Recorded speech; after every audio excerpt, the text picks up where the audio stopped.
would be correct for them to say that Thatcherism and all of this rampant privatisation of our economy, all of the last 40 years has consistently failed and has not produced the things that it said it would. They could absolutely say all of those things, but they won't do that. And you know why they won't do that, JDM? Is because they also believe in this. So this is from Rachel Reeves today, saying that Labour wants an inclusive version of the decade of renewal that followed Thatcher's election in 1979. Rachel Reeves, as Shadow Chancellor, is delivering the Mayor's Lecture today, an annual City of London event, where someone from the world of finance is invited to give an hour-long heavyweight address on economics. Very interesting that it's going to be in the financial city of London, given that Rachel Reeves very specifically has already said that she backs a bunch of the deregulatory plans of Jeremy Hunt's Edinburgh reforms, quote-unquote, which involves cutting a bunch of red tape on the financial sector, i.e. regulations that stop from crashing the economy like they actually did in 2008. Or indeed, Jeremy Hunt's reforms of Solvency II, which drastically reduces the liquidity requirements of insurance companies, which is absolutely batshit mental when we're just coming out with a big natural disaster and going into a world of climate change where there are likely to be more natural disasters. So she hasn't got a clue. Interesting that she's doing the City of London, all the beneficiaries of those deregulatory policies. Weird how she's the one doing a speech for a bunch of City of London people when she's hired City of London people to advise her on her financial sector policy, which is all positive for them to be able to take money out of the economy from the rest of us. So, you know, just saying. She might have some ulterior motives here, chat. It's a very prestigious gig, and the organisers like to invite someone powerful and important. It seems they didn't want to hear from Jeremy Hunt, because they all know that Rachel Reeves is going to be coronated as the next Chancellor of the Exchequer. In political positioning terms, Reeves is aligning herself with Margaret Thatcher. She is stressing the need for supply-side reform, and she is arguing that Britain's challenges are similar to those faced in 1979. She will say, "We have found ourselves in a moment of political turbulence and recurrent crises, with the burden falling on the shoulders of working people." Yeah, I wonder what shoulders were placed upon the burden of working people in the 1980s, Rachel. I wonder all of the Thatcherite deregulatory changes to the economy did for working people. Did it kick them out of jobs? Yes. Did it have massive unemployment? Yes. Did we have 2 recessions in the Thatcher years? Yes, we did. Did we have overall, in the post-Thatcher period, a lower average growth than we did during the post-war consensus period? Yes, we also did. Did the rich get fabulously wealthy, though? I think you'll find they absolutely did, off the back of all of that oil wealth in the North Sea that they want to privatise. Interesting enough, all of those new oil licences for private companies, Rachel Reeves and Keir Starmer have said that they're going to honour if the Conservative Party issue them before the election. Wonderful, wonderful, looking forward to that. With at its root, a failure to deliver the supply-side reform needed to equip Britain to compete in a fast-changing world. I remain an optimist about our ability to rise to the challenges we face. If we can bring public together and private sectors in a national mission directed at restoring strong economic growth across Britain. Now, I don't need to inform anyone in my chat, but people watching later, supply-side reform is literally just Thatcherism. Supply-side reform is what Liz Truss was trying to do, which was to cut taxes on the rich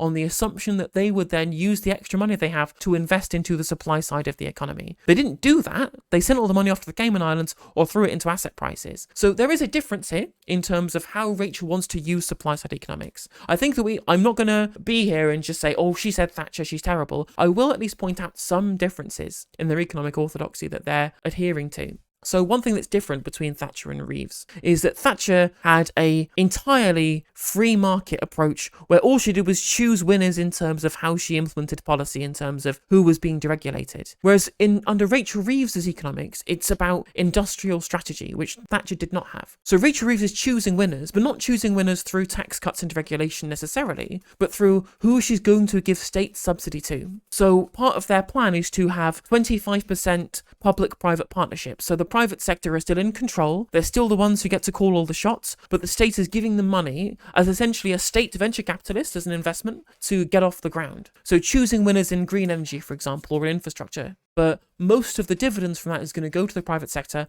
and the private sector are going to be in charge of this. So that's the difference that they have. Because I think Rachel Reeves has realised you can't just give rich people money and expect them to invest it in the supply side, which is what Liz Truss got wrong. But really and truly, that's not necessarily, going to get all the investment that they need, because they can't guarantee the private sector will match them in their 3-for-1 investment as they say they want them to do so, or indeed want to extract money from that too. But on top of that, they can't guarantee either that this will be necessarily a vector for the economic growth that we need. Because if it was all just state funded and we had 100% state ownership, we could guarantee that investment. And this is where I disagree with Rachel Reeves on this. But on top of that, what are the other factors that implement Thatcherism? Rampant inequality because we cut taxes on the rich. Rachel Reeves has promised no increases on taxes on the rich, so inequality will continue to rise. Right. Breaking the backs of the trade union movement, that's the opposite of what Labour are doing. Labour are going to have repeals of some trade union laws, not all of them, not the Thatcherite ones specifically, but the Johnson era trade union laws and the Cameron era ones are going to get repealed, assuming Angela Rayner gets her way, which,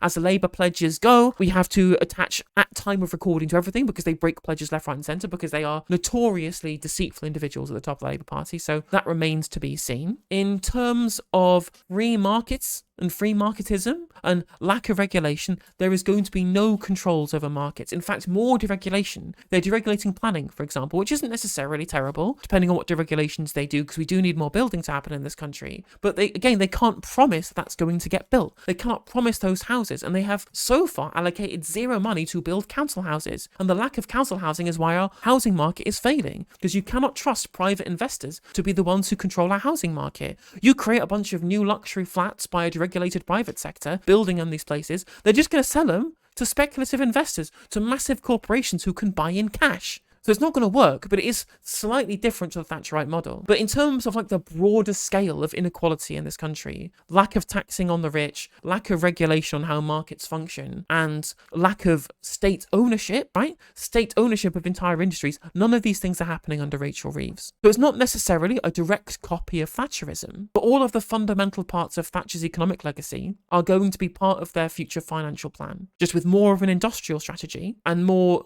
state investment rather than state deregulation. But let's see what Darren Jones had to say about this this morning. So the question, look, good morning.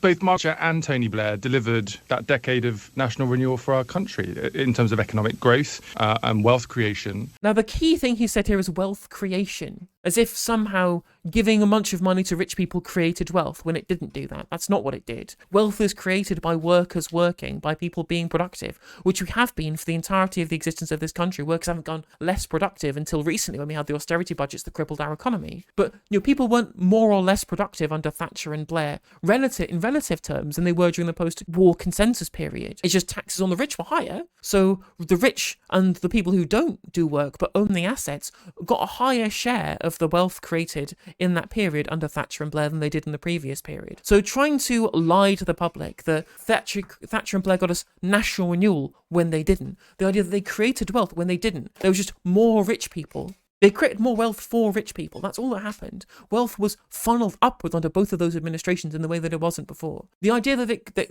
they're spreading this lie that Thatcher created a decade of national renewal is what we really have to push back on here.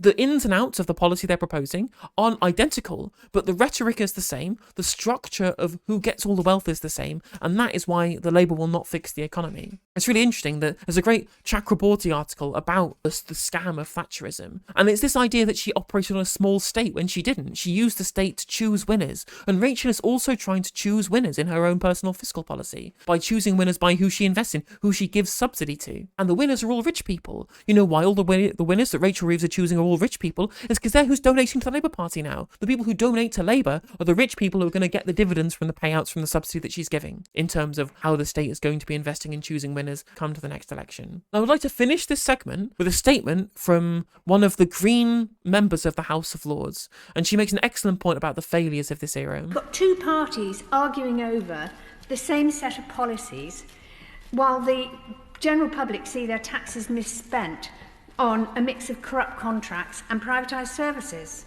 It doesn't seem very fair, really. The reality of the UK today is that a lot of hard-working people get paid less than they were a decade ago, while the very richest get even richer. There's been no austerity for Conservative Party donors and the friends of Cabinet Ministers.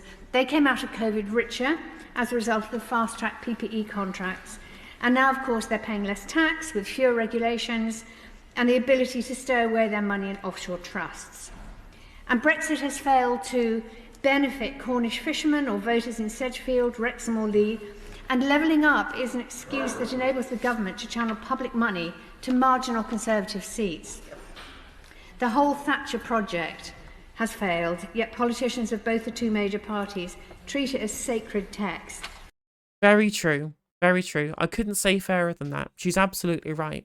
And that's the thing. When you talk about the idea of controls over the market economy, which Rachel Reeves is not doing, she is giving us explicit free market policy just with directed investment from the state in terms of their industrial strategy. Is she going to stop rich private investors using cash to buy up our housing and our infrastructure? No. Is she going to take back our critical infrastructure from foreign ownership, foreign venture capital ownership? No. All of the levers that the rich have to control our economy are not going to get changed by Rachel Reeves being the Chancellor. And this is why you have to vote green. Vote green for public ownership. Vote green for wealth taxes. Vote green for council houses. Vote green for carbon taxes, and vote green for universal basic income, so we can take back what is rightfully ours. The wealth that we create in this society is ours and ours alone, and it should not be siphoned off into the pockets of the bourgeois, foreign venture capitalists, or indeed foreign governments to be able to do as they will. It should be kept our wealth here for us, the workers of this country.